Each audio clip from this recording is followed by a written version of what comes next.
సువార్త ప్రకటించని ఎడల నాకు. ఆయన భూలోకము వైపు చూశాడు. ఒక్కొక్క స్త్రీని, ఒక్కొక్క బిడ్డను, ఒక్కొక్క బిడ్డను, ఒక్కొక్క బిడ్డను, ఒక్కొక్క బిడ్డను, ఒక్కొక్క బిడ్డను, ఒక్కొక్క బిడ్డను చూస్తూ ఉన్నాడు. చూస్తూ ఉంటే, నా ప్రియ దేవుని బిడ్డలారా, మీరు గమనించాలి. ఆ దేశములో కావచ్చు, ఆ రాష్ట్రములో, ఆ గ్రామములో కావచ్చు, వివాహము జరగని యవన బిడ్డలు చాలామంది, వివాహ వయస్సు కలిగిన వారు ఉన్నారు. వివాహ వయస్సు కలిగిన వారు చాలామంది ఉన్నారు. కన్యకలుగా ఉన్నవారు చాలామంది ఉన్నారు. మరియ మాత్రమే కాదు.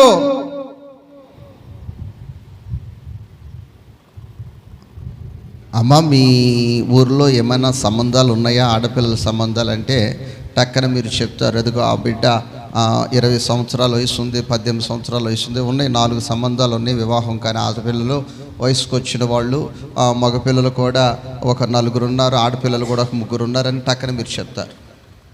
పెళ్ళి కావలసిన వారు, మంచి సంబంధాలు వస్తే తల్లిదండ్రులు ఎదురు చూస్తున్నారు, చేద్దామని వాళ్ళు పెళ్లి చేయడానికి కూడా సిద్ధంగా ఉన్నారని సహజంగా మీరు చెప్తారు. మా గ్రామంలో ఎంతమంది ఉన్నారు, లేకపోతే మా సంఘములు ఎంతమంది ఉన్నారు, లేకపోతే మా బంధువుల్లో ఎంతమంది ఉన్నారు, మా ఇంటి పేరు కలిగిన వాళ్ళు ఎంతమంది ఉన్నారని మీరు చెప్తారు. కానీ నా ప్రియ దేవుని బిడ్డలారా, నా ప్రభువు హృదయమును పరిశీలన చేస్తూ ఉన్నాడు. ఏం పరిశీలన చేస్తున్నాడు? హృదయాన్ని కూడా ఆయన పరిశోధిస్తాడు. అంటే మనుషులు పై రూపాన్ని చూస్తారు, మనుషులు నా ప్రభువు హృదయాన్ని చూస్తాడు. ఏం చూస్తాడమ్మా? హృదయాన్ని చూస్తాడు, తలంపులను చూస్తాడు, ఆలోచనలను చూస్తాడు. ఏం చూస్తాడు? ఇప్పుడు మీరు బైబిల్ పట్టుకొచ్చారు, అది మాత్రం ప్రజలకు కనిపిస్తుంది, నాకు కనిపిస్తుంది. నా ప్రభు అంటే నీ చేతిలో బైబిలే కాదు, నీ యొక్క ఆలోచన విధానాన్ని చూస్తాడు, నీ హృదయములో ఏముందో చూస్తాడు, నువ్వు ఏ ఉద్దేశాలతో ఉంటున్నావో, ఏ ఉద్దేశాలతో నడుస్తున్నావో, ఏ ఉద్దేశాలతో నిన్నేలుబడి చేస్తున్నాయో నా ప్రభు చూస్తున్నాడు. అయితే మరియా ప్రజల దృష్టిలో కన్యక. మరియా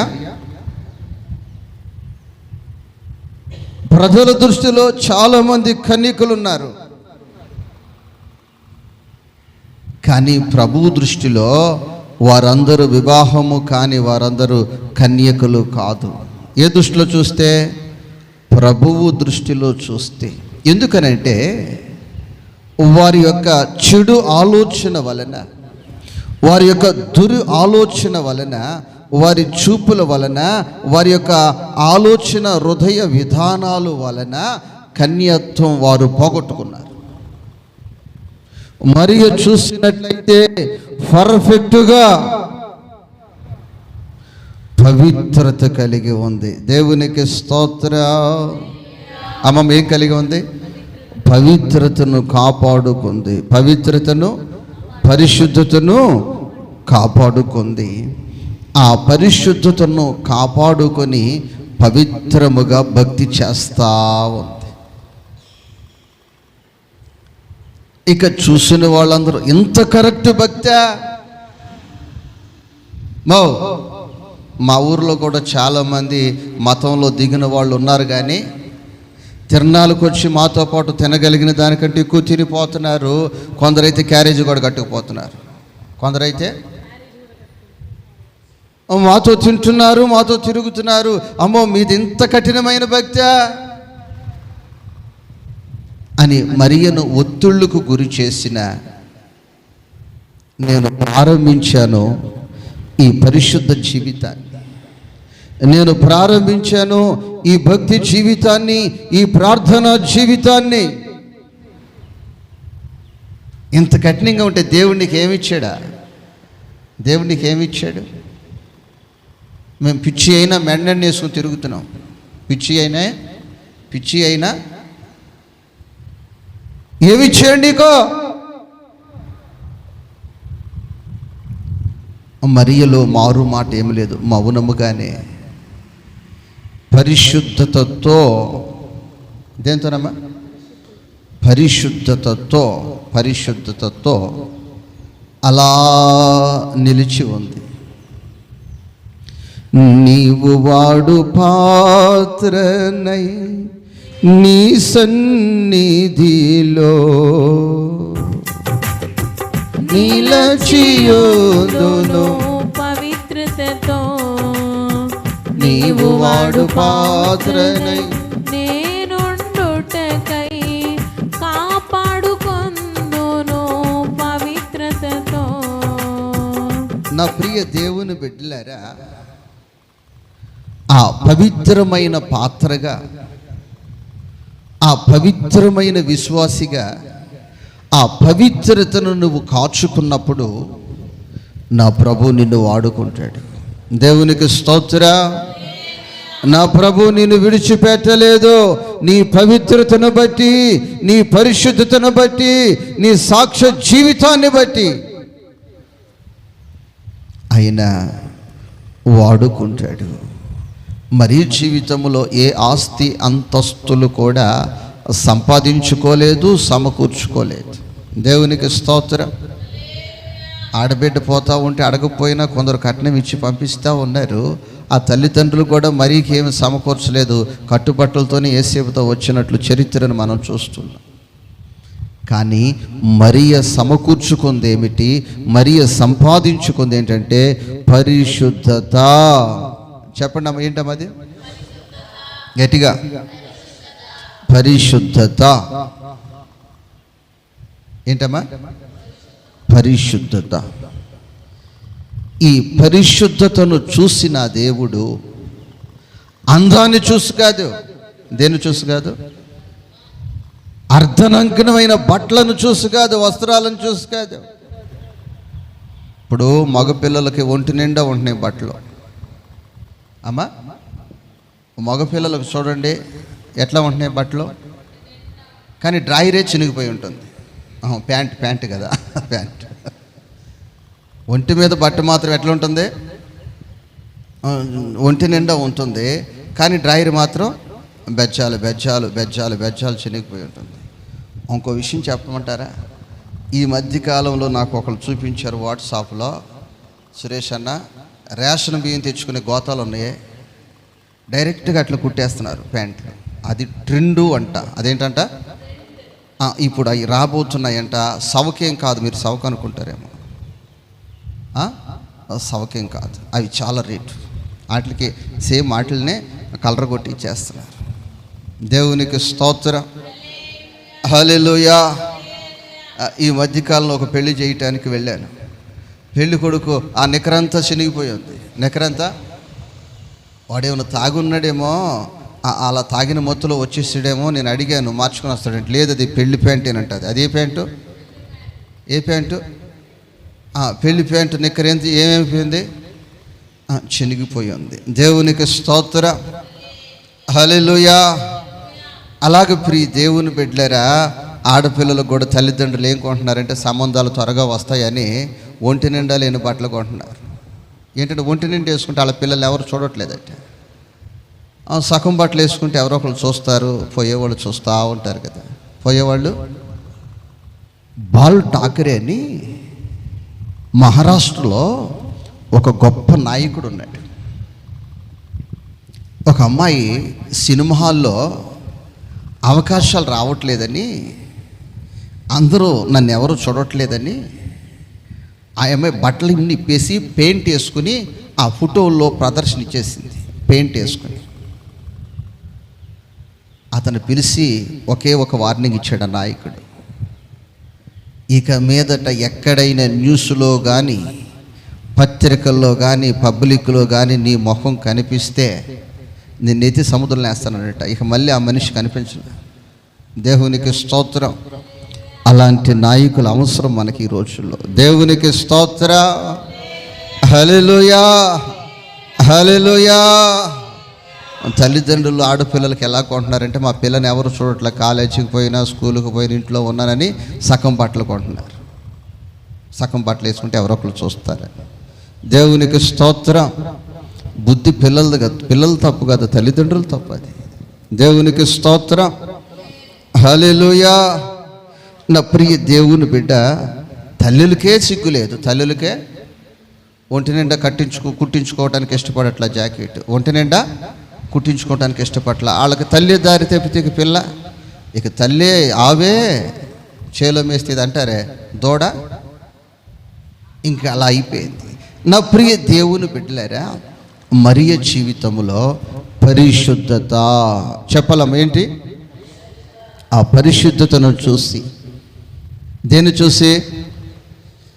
పరిశుద్ధతను చూసి. దేవునికి స్తోత్రం. హల్లెలూయా. దేన్ని చూసి? పరిశుద్ధతను చూసి. దేవునికి స్తోత్రం. ఆ పరిశుద్ధతను చూసి, ఆ పరిశుద్ధతను చూసి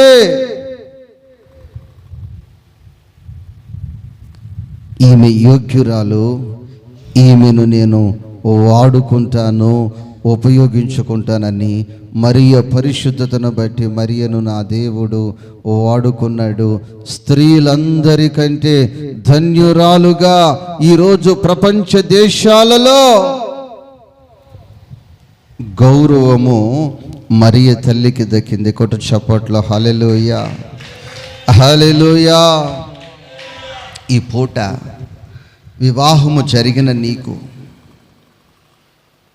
సంతానము కలిగి ఉన్న నీవు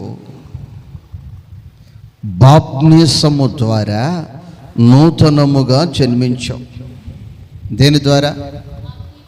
బాప్తిస్మము ద్వారా నూతనముగా జన్మించావు. ఈ నూతనముగా జన్మించిన వారు, వారి పాపములు కడగబడ్డాయి, వారు పరిశుద్ధపరచబడ్డారు. అపోస్తుడైన పౌలు గారు అంటున్నాడు, మీరు పాలు త్రాగువారు అంటున్నాడు. ఇప్పుడు మీరు ఎదుగుచూ ఉన్నప్పుడు ఇక మీదట ఆ విధమైన ఆలోచనలు దూరముగా ఉండి, ఆ విధమైన పాపానికి దూరముగా ఉండి, లోక ఆశలు లేకుండా, కుటుంబములో సాక్ష్యము కలిగి, భర్త దగ్గర సాక్ష్యము కలిగి, భార్య దగ్గర సాక్ష్యము కలిగి, సంఘములో సాక్ష్యము కలిగి, ఒక పరిశుద్ధత నీ జీవితములో ప్రారంభిస్తే నా దేవుడు నిన్ను వాడుకుంటాడు. దేవునికి స్తోత్రం. నిన్ను ఘనపరుస్తాడు. దేవునికి స్తోత్రం. నీ జీవితాన్ని ఆశీర్వదిస్తాడు. దేవునికి స్తోత్రం. నా దేవుడు నిన్ను మరొక పాత్రగా వాడుకుంటాడు. దేవునికి స్తోత్రం. మరియనే కాదు, ఎలిజబెత్తును కూడా దేవుడు వాడుకున్నాడు. ఎవరిని వాడుకున్నాడు? మరియకు చూస్తే వివాహం కాలేదు, కన్యక అని చెప్పుకుంటున్నాం. ఎలిజబెత్తుకు చూసినట్లయితే వివాహం అయిపోయింది. ఏమైపోయింది? వివాహం అయిపోయింది. వివాహం అయిపోయిన ఎలిజబెత్తును కూడా నా దేవుడు వాడుకున్నాడు. దేవునికి స్తోత్రం. వివాహము జరిగిన నిన్ను వాడుకుంటాడు. అయితే నీ జీవితంలో పరిశుద్ధత అవసరం. ఏమవసరం? పరిశుద్ధత అవసరం. ఆ ఎలిజబెత్తు జీవితాన్ని, సాక్ష్యాన్ని చూస్తే వారట సంఘములో ఉన్నారు. ఎక్కడున్నారు? సంఘములో ఉన్నారు. సంఘములో ఎలా ఉన్నారు అని చూసినట్లయితే, సంఘములో వారు క్రమముగా ఉన్నారు. దేవునికి స్తోత్రం. సంఘములో వారు క్రమముగా ఉన్నారు. లూకా సువార్త, ఆ సంఘములో వారు క్రమశిక్షణలో పెరుగుతున్నారు. ఆ క్రమముగా వారి భక్తి జీవితాన్ని కొనసాగిస్తూ ఉన్నారు. దేవునికి స్తోత్రం. మొదటి అధ్యాయము లూకా సువార్త 8వ వాక్యాన్ని చూద్దాం. జకరియా తన తరగతి క్రమము చొప్పున, జకరియా, ఎలిజబెతు తన భార్య భర్తలు అని పైన రాయబడి ఉంటుంది.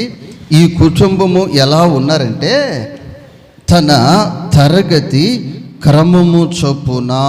చాలు తల్లి, దేవునికి స్తోత్రం. అంటే వారు వెళ్ళే సంఘంలో వీరు ఎలా ఉన్నారంటే వీళ్ళ సాక్ష్యం ఏంటంటే క్రమశిక్షణ కలిగిన కుటుంబము. ఎవరమ్మా? ఈ క్రమశిక్షణ కలిగిన విద్యార్థి అంటే 3 రోజులు స్కూల్కి వస్తాడు వారములో, ఇంకా 4 రోజులు రాడు అంటే ఆ వ్యక్తి క్రమశిక్షణ కలిగిన విద్యార్థి కాదు. అయితే వీరు ఏ సాక్ష్యము కలిగి ఉన్నారంటే క్రమశిక్షణ. ఏ శిక్షణ? క్రమశిక్షణ. దేవునికి స్తోత్రం, హల్లెలూయా. క్రమశిక్షణ. ఈరోజు నీ జీవితములో భక్తి విషయములో క్రమశిక్షణ ఉందా? ఈ మధ్యకాలంలో ఒక గృహకూడిక ఏర్పాటు చేసుకున్నారు. ఈ గృహకూడిక మీకు తెలుసు, 9:30కు నేను 9 గంటలకు ముగిస్తాను, 7 గంటలకు ఒక 5 నిమిషాల ముందు స్టార్ట్ చేస్తానని మీకు తెలుసు. అక్కడికి ఒక విశ్వాసులే వచ్చారు. ఎన్నింటికి వచ్చారంటే 8:30కు వచ్చారు. ఎన్నింటికమ్మా? ఇక వాళ్ళు పొయ్యిలో అగ్గేయలేదు, వచ్చేసారు. వచ్చేసి కూర్చుని నేను వాక్యం చెప్తా ఉంటే ఏం చేశారు? ఏమంటున్నారు? ఇట పొడిసి ఏమంటున్నారు? ఏంటి శశలో ఏంటి అమ్మ ఏంటి? మరి వాళ్ళు పిశాసులా లేక విశ్వాసులా? అమ్మా అమ్మా వాళ్ళు అసలు విశ్వాసులా లేక పిశాసులా? వారు క్రమశిక్షణ కలిగిన వారా? దైవ ఆశీర్వాదాలకు యోగ్యుల, అర్హుల, పాత్రుల? ఆశీర్వాదానికి వాళ్ళు ఎంత దూరం అయిపోయి ఉన్నారా అని నేను చూసి చాలా బాధపడుతూ ఉన్నా. దేవునికి స్తోత్రం, హల్లెలూయా. కానీ ఈ జకరియా ఎలిజబెత్ కుటుంబము ఆ విధముగా కాకోకుండా ఒక క్రమశిక్షణలో, ఒక పరిశుద్ధతలో కొనసాగుతున్నారు. కాబట్టి ప్రభు వారిని వాడుకున్నాడు. దేవునికి స్తోత్రం. కాబట్టి ప్రియ దేవుని బిడ్డలారా, మనకు సంఘములో పరిశుద్ధత, కుటుంబములో పరిశుద్ధత, మంచి సాక్ష్యము కలిగిన వారిని నా దేవుడు మరియ వలె ఘనపరిచి వాడుకోవటానికి సిద్ధముగా ఉన్నాడు. లూకా సువార్త 1వ అధ్యాయము 38 వాక్యాన్ని త్వరగా చదవండి. 38 వాక్యాన్ని త్వరగా చదవండి.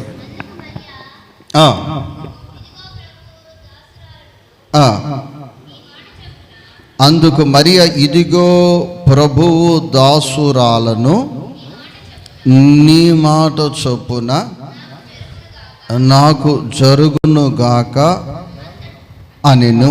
ప్రియ దేవుని బిడ్డలారా, ఈ వాక్యమును చూసినట్లయితే ఈ మరియ అంటుంది, మరియా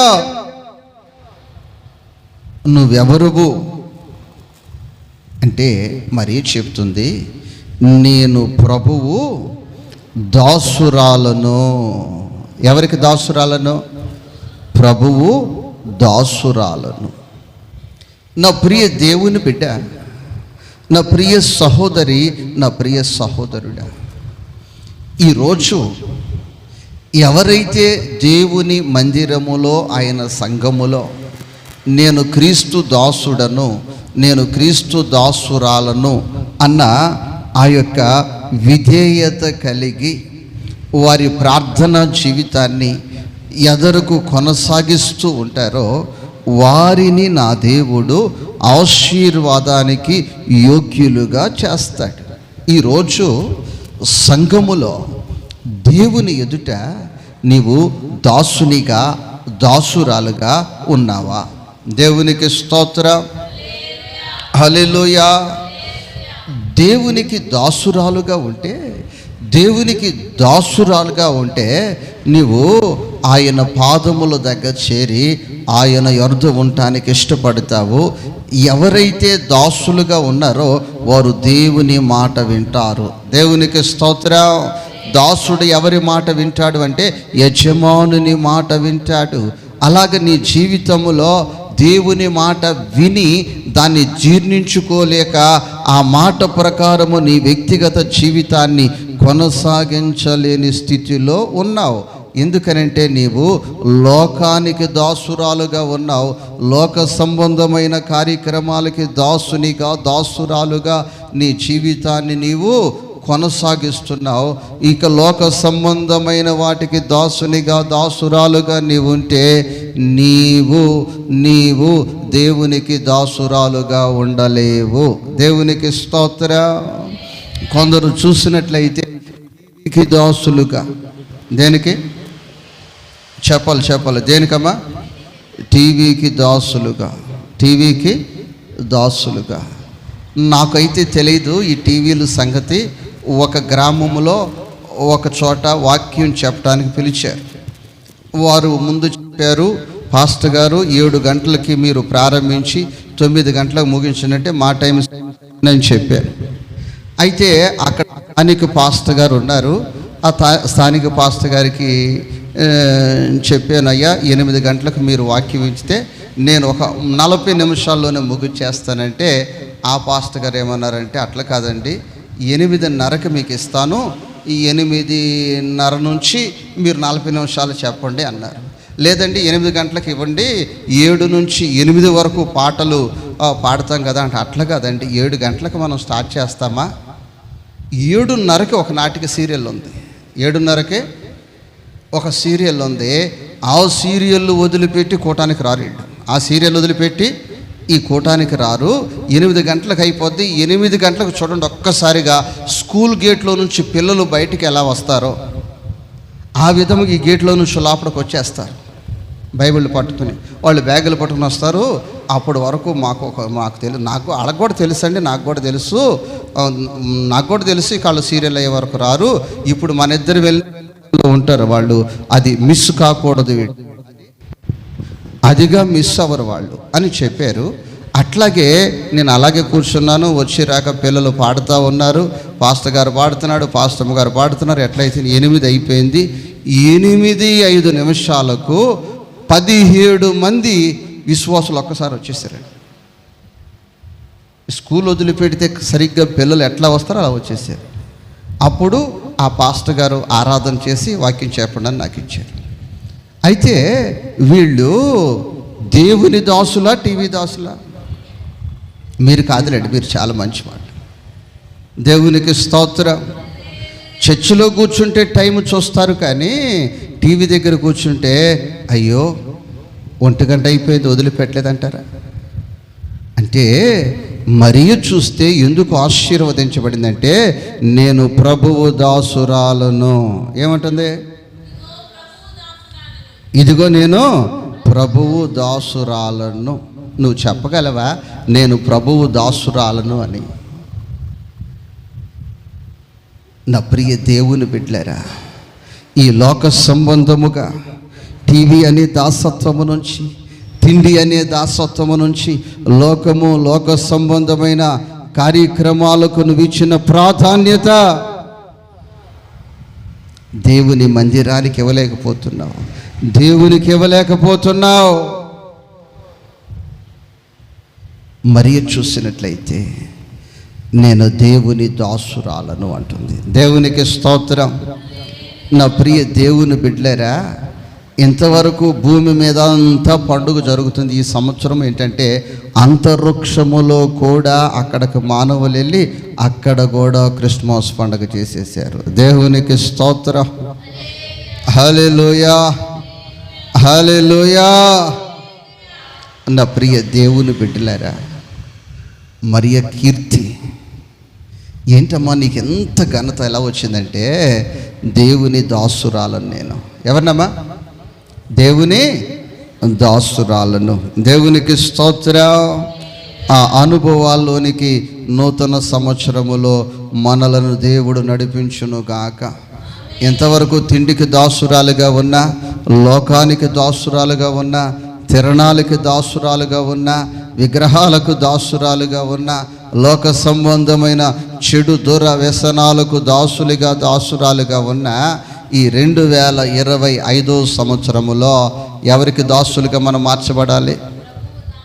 ప్రభువు దాసులుగా మార్చబడితే ఇక 2025 సంవత్సరం అంతా ప్రతిరోజు పండుగే. ప్రతిరోజు లేకపోతే ప్రతిరోజు నీకు ఎక్కడ అడుగు పెట్టినా దండగే, దీన్ని పట్టుకున్న దండగే, ఏ కోణములో చూసినా నీ బ్రతుకు దండగా దండగా దండగా. ఆ పరిస్థితులు నీకు దూరం అవును గాక. 2025 సంవత్సరం అంతా పండుగ దినములు ప్రతిదినము నీ నివాసములో జరుగును గాక. ఆమేన్, హల్లెలూయా.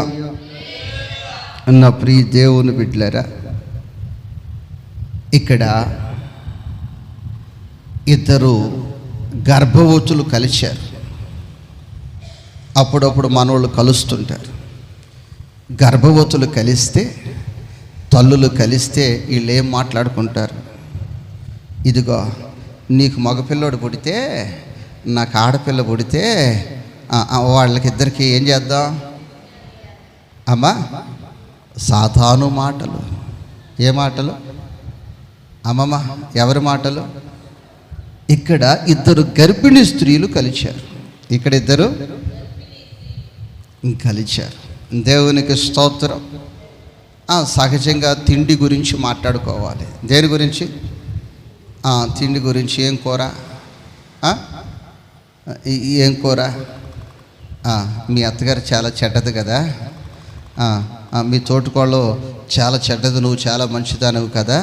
ఇయ్యగా కలిస్తే మాటలు అమ్మా, అయ్యగా మీరు మాట్లాడుకునే. అయితే ఇక్కడ వీరిద్దరూ కలిసి ఏం మాట్లాడుకుంటున్నారు అని చూస్తే 40 వాక్యాన్ని మీరు చదువుతారు. జకర్యా ఇంటిలో ప్రవేశించి ఎలిసబెతునకు వందనములు చేసిన. మరియా ఎలిసబెతుకు వందనాలు చేసింది. ఎలిసబెతు మరియా యొక్క వందన వచనము వినగానే, దేవునికి స్తోత్రం, హల్లెలూయా. మీరు వందనాలు చెప్తారమ్మా? అమ్మా ఏం కూర అనుకుంటే వెళ్తారా? వందనాలక్క, వందనాలు చెల్లి అనుకుంటే వెళ్తారా? అమ్మా ఏం కూర? ఏం కూర అంటే కడుపుతో పనే. దేంతో పనే? తిండి పనే. వాళ్ళు ఏం చేస్తారు తెలుసు సురేష్ అన్న? వాసన బయట రాకుండా మూత పెట్టి బయటకు వచ్చేస్తారు. ఏం కూర? ఇంకేం చేయలేదు అనరు, చేశాను అన్న. ఏంటమ్మా అలా చెప్తానంటే, ఆ మనిషి కన్ను కానీ దేని మీద పడితే మాకు అరగదు. ఇది దేవునికి స్తోత్రం. ఇక చెప్పానా? ఇక పోదా మనిషి. కూర చింత చేతికేసి ఇచ్చే వరకు వేసి ఇచ్చిన ఒక ముక్క వేసిస్తే మళ్ళీ ఒక ముక్క వేసిందని చెప్పదు. అంతనే వేసిస్తే మా పిల్లలకి ఏం పెట్టాలి? ఈ అనుభవాల్లోనే గడిచిన దినాలన్నీ మీరు నడిచారు. నా ప్రియ దేవుని బిడ్డలారా, ఈ ఇద్దరు ఏమి మాట్లాడుతున్నారు అని చూసినట్లయితే వందనములు చెప్పుకున్నారు. ఏం చెప్పుకున్నారమ్మా? తల్లులు ఇద్దరు ఏం చేశారు? వందనాలు చెప్పుకున్నారు. దేవునికి స్తోత్రం. ఎవరైతే ఆ విధముగా వందనాలు చెప్పుకున్నారో అక్కడ ఒక అద్భుతం ఏమిటంటే, కడుపులో ఉన్న శిశువులు చదవాలి. ఎలిసబెతు మరియా యొక్క వందన వచనము వినగానే ఆమె గర్భములో శిశువు గంతులు వేసెను. ప్రియ దేవుని బిడ్డలారా, అక్కడ వీళ్ళు పరిశుద్ధాత్మతో అభిషేకించబడిపోయారు. మరియా పరిశుద్ధాత్మతో అభిషేకించబడిపోయింది. ఎలిసబెతు పరిశుద్ధాత్మతో అభిషేకించబడిపోయింది. అభిషేకించబడిపోయి ప్రవచనాలు వచ్చేస్తున్నాయమ్మా, ప్రార్థన వచ్చేస్తుందమ్మా, పాటలు వచ్చేస్తుందమ్మా, దేవుని నామనానికి మహిమ వచ్చేస్తుంది. దేవునికి స్తోత్రం. ఆ ప్రవచనాలలో ఆ ప్రార్థన చూసినట్లయితే ఎలిసబెతు పరిశుద్ధాత్మతో నింపబడి బిగ్గరుగా ఇలా ప్రవచిస్తూ ఉంది, స్త్రీలలో నీవు ఆశీర్వదించబడిన దానవో. ఏమంటుందమ్మా? దేవునికి స్తోత్రం. హల్లెలూయా, హల్లెలూయా. నా ప్రియ దేవుని బిడ్డ, నీ గర్భఫలము ఆశీర్వదించబడింది. అంటే వీరు సంఘములోనే ఉన్న, బంధువుల గృహాలలోనే ఉన్న, వీళ్ళు ప్రార్థనతో నింపబడి ఉన్నారమ్మా, వీళ్ళు భక్తితో నింపబడి ఉన్నారమ్మా, వీళ్ళు వందనములతో నింపబడి ఉన్నారమ్మా, వీరు అభిషేకముతో నింపబడి ఉన్నారమ్మా, వీళ్ళు ఆశీర్వాదపు వచనములతో అమ్మా చెప్పండి నింపబడి ఉన్నారు.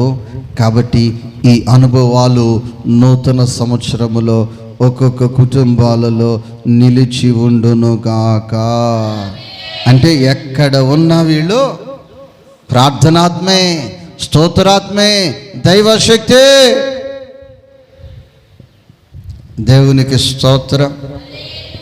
మరి నూతన సంవత్సరంలో ఎవరు ఏ గృహానికి వెళ్ళినా ఏం చెప్పుకోవాలి? ముందు అమ్మా వందనాలు చెప్పాలి, ప్రార్థన చేయాలి. ఏం చేయాలమ్మా? అమ్మా ఏం చేయాలి? ప్రార్థన చేయాలి. ప్రభువు నిన్ను దీవించునుగాక. అమ్మమ్మ బోయొచ్చు ఆ పొలంలోనికి వచ్చాడు. పొలంలోనికి వస్తే బోయొచ్చు వారిని దీవిస్తున్నాడు, వారు బోయొచ్చుని దీవిస్తున్నారు. ఈ 2025 సంవత్సరం అంతా ప్రతి నోట, ప్రతి కుటుంబములో శుభవచనములు వినిపించునుగాక. ఆమేన్, ఆమేన్. ఇక నీ నోట్లో ఏం వచనాలు రావాలి? నీ కుటుంబం నాశనం అయిపోనుగాక, నీ బిడ్డలు నాశనం అయిపోవాలి, నీ కుటుంబం నాశనం అయిపోవాలి. అమ్మా నీకు లేనిపోయిన రోగాలు రావాలి. ఆహా నీ నోట ఏమి రావాలి? బూతులకి కేంద్రముగా నా నోరే ఉండాలి, చెప్పాలి. ఒక తీర్మానానికి రండి మీరు. ఈ 2025 సంవత్సరములో ఇక నా నోట శుభవచనాలే, నా నోట స్తుతి స్తోత్రాలే. ఏ శాపము కానీ, ఏ బూతు కానీ ఇక నా నోట రానివ్వను. ఎక్కడ ఉన్నా మంచి మాటే మాట్లాడతాను. గాంధీ గారు ఏం చెప్పాడమ్మా? చెడు చెప్పు, చెడు విను, చెడు మాట్లాడన్నాడా అన్న? సురేష్ అన్న ఏం చెప్పాడు గాంధీ గారు? చెడు చూడొద్దు, చెడు వినొద్దు, చెడు మాట్లాడొద్దు. ఆయనకు వచ్చింది మారు మనసు. చదివినోడికి ఇంత భక్తి చేసినా, బైబిలే సంకన పెట్టుకున్నా మీకు రావట్లా. ఇంకా బూతులే, ఇంకా సరస్వతులే. నా ప్రియ దేవుని బిడ్డ, నీ ఇంటికి దెయ్యాలు రాకుండా ఉండాలంటే దెయ్యపు మాటలు ఇంట్లో ఉండకూడదు. దేవునికి స్తోత్రం, హల్లెలూయా. దెయ్యపు శ్రేష్టలను ఇంట్లో ఉండకూడదు, దెయ్యపు ఆలోచనలను ఇంట్లో ఉండకూడదు. ఇక అప్పుడు వాటికి సంబంధం లేకపోతే ఎందుకు వస్తాయి? దేవునికి స్తోత్రం. పరిశుద్ధాత్మతో వారు నింపబడ్డారు. దేవునికి స్తోత్రం, హల్లెలూయా. లూకా సువార్త 48 వాక్యాన్ని చదువుకుందాం.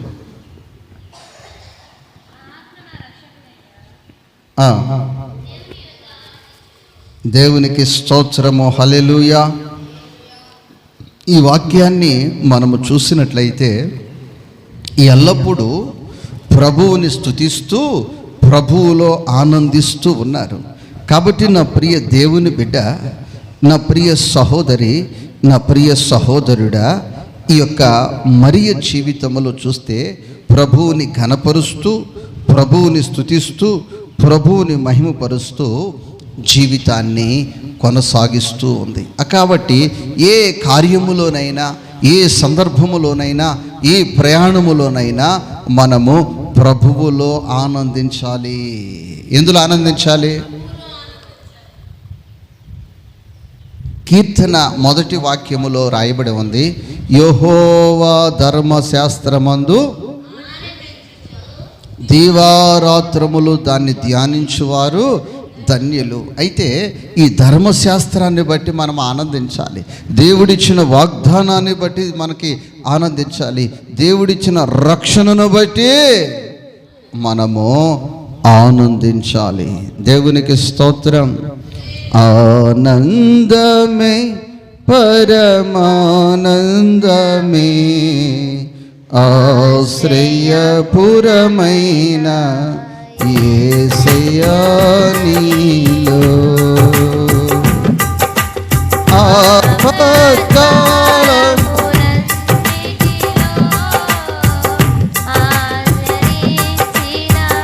అక్షయుడా నీకే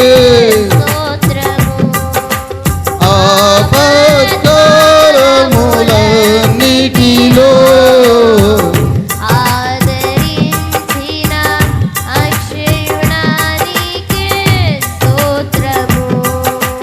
ఆనందమే పరమానందమే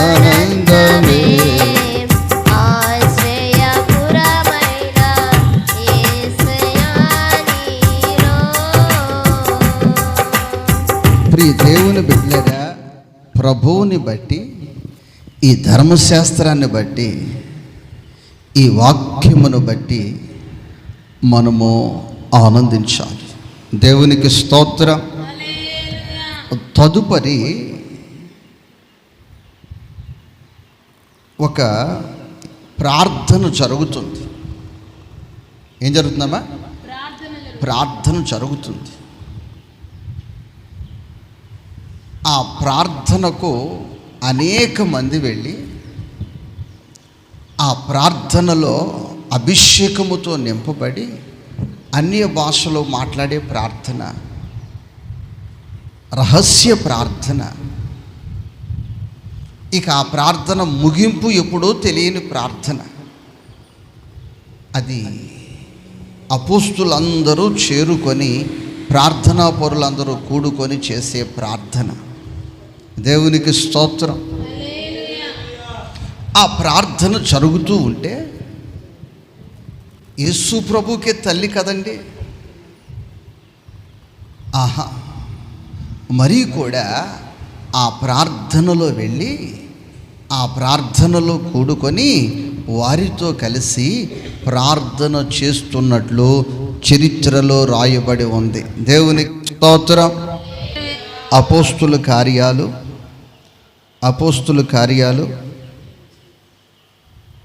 1 అధ్యాయము 14 వాక్యములో రాయబడి ఉంది. వీరందరూ వీరితో కూడా కొందరు స్త్రీలను యేసు తల్లి అయిన మరియయు, అంటే మరియమ్మలో చాలా మంది ఉన్నారమ్మా. మరియమ్మలో చాలా మంది ఉన్నారు. అందుకే యేసు తల్లి వచ్చున్నడులే, ఆమె సీనియర్ కదా, ఆమెకే ప్రార్థన ఎందుకు అంటారని అక్కడ ఆత్మదేవుడు వివరంగా రాయించాడు. ఏ మరియా? యేసు తల్లి అయిన మరియా, ఆయన సహోదరులు కూడా ఏక మనసుతో ఎడతెగక ప్రార్థన చేస్తూ ఉన్నారు. అంటే మరియ జీవితము ప్రార్థనాత్మతో నింపబడి ఉంది, స్తోత్రాత్మతో నింపబడి ఉంది. ఎడతెగని ప్రార్థన చేసే అనుభవాలలో మరియ ఉన్నది గనుక ఈ శ్రేష్టమైన ఆశీర్వాదాలు మరియ పొందుకుంది. ఇక పండుగ చేసుకుని ముగించుకుందామా? లేక ఈ మరియలో ఉన్న స్వభావాలు, ఈ మరియ నడిచిన విధానాలు ప్రియ దేవుని బిడ్డలారా మనము నేర్చుకొని నూతన సంవత్సరములో అవలంబించుకుందామా? దేవునికి స్తోత్రం. హల్లెలూయా, హల్లెలూయా. నా ప్రియ దేవుని బిడ్డ, నా ప్రియ సహోదరి, నా ప్రియ సహోదరుడా, నూతన సంవత్సరములో ప్రవేశింపబోచున్న మన జీవితములో, ఈ మరియ జీవితములో ఈ పూట చాలా క్రొత్త విషయాలు, క్షేమకరమైన విషయాలు ప్రభు నేర్పాడు. మరియకు బిడ్డ పుట్టాడని పండుగ చేసుకొని ఈ 4 దినాలు అయిపోయిన తర్వాత మామూలు అయిపోవటం కాకుండా, ఈ మరియ జీవితాన్ని మనము సాదృశ్యంగా తీసుకొని ఈ అనుభవాల్లో నడిస్తే 2025 అంతా నీ కుటుంబములో, నీ బ్రతుకులో ప్రతిదినము పండుగే ఉంటుంది. ఏముంటుందమ్మా? ప్రతిదినము పండుగే ఉంటుంది.